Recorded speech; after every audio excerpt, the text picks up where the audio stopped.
হঠাৎ করেই শুরু হয়েছে ভারত মিয়ানমার সীমান্ত উত্তেজনা। এই উত্তেজনার সূত্রপাত হয় গত 14 মে ভারতীয় সেনাবাহিনীর গুলিতে মিয়ানমারের পাক আফায়ের 10 সদস্য নিহত হওয়ার ঘটনার মধ্য দিয়ে। তাদের মধ্যে 3 জন কিশোরও ছিল। ভারতের মণিপুর রাজ্যের চান্দেল জেলার সীমান্তবর্তী এলাকায় এ ঘটনা ঘটে।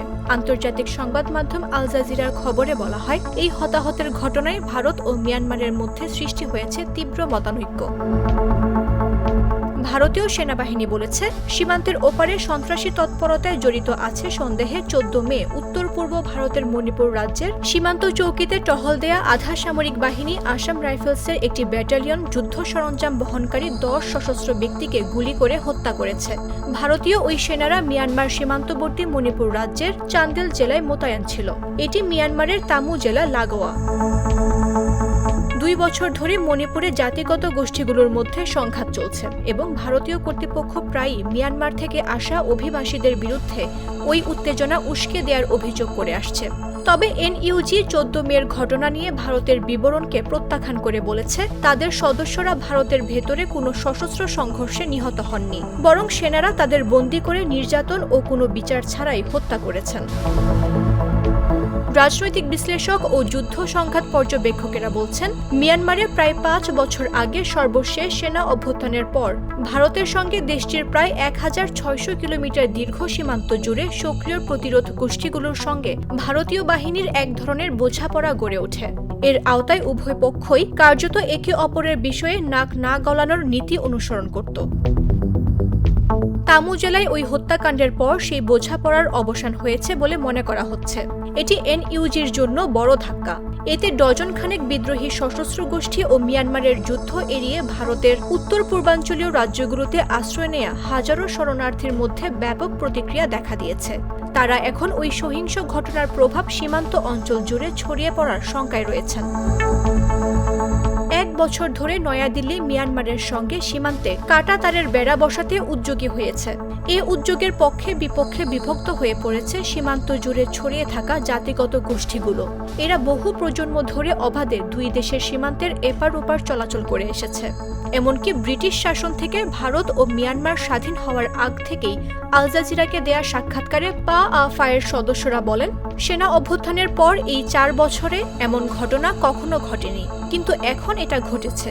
আর প্রথমবারের মতো যখন এমন ঘটনা ঘটেছে, এর অর্থ হলো দ্বিতীয়বার অথবা তৃতীয়বারও এমন ঘটনা ঘটতে পারে। এটাই সবচেয়ে বড় ভয়ের কারণ।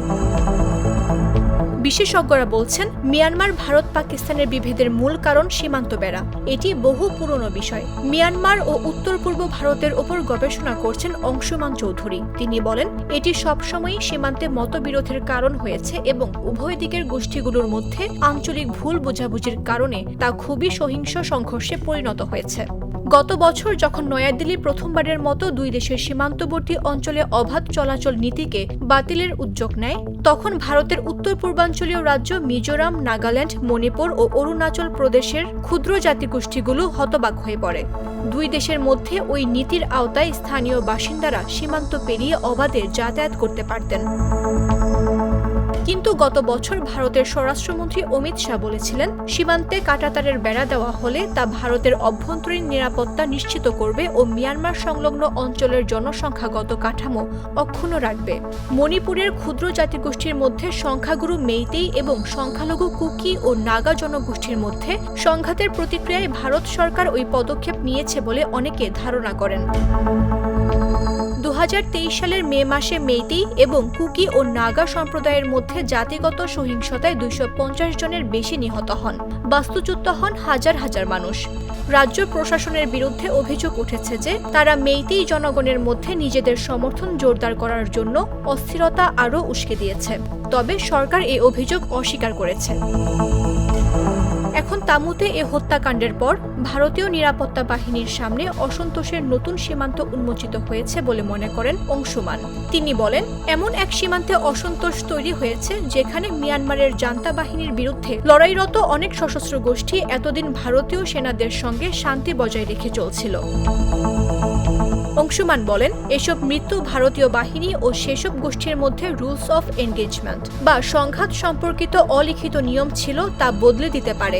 মিয়ানমারের অন্য বিদ্রোহী গোষ্ঠীগুলো এ ঘটনা খুব মনোযোগ দিয়ে লক্ষ্য করছে উল্লেখ করে তিনি বলেন, এ ধরনের ঘটনা খুব দ্রুতই নিয়ন্ত্রণের বাইরে চলে যেতে পারে।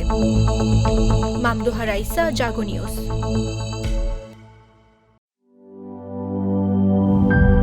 নাটা জেলি আর পানীয়র এক অসম কম্বিনেশন ড্রিঙ্কো। চিল থাকতে চান, ড্রিঙ্কো চাবান।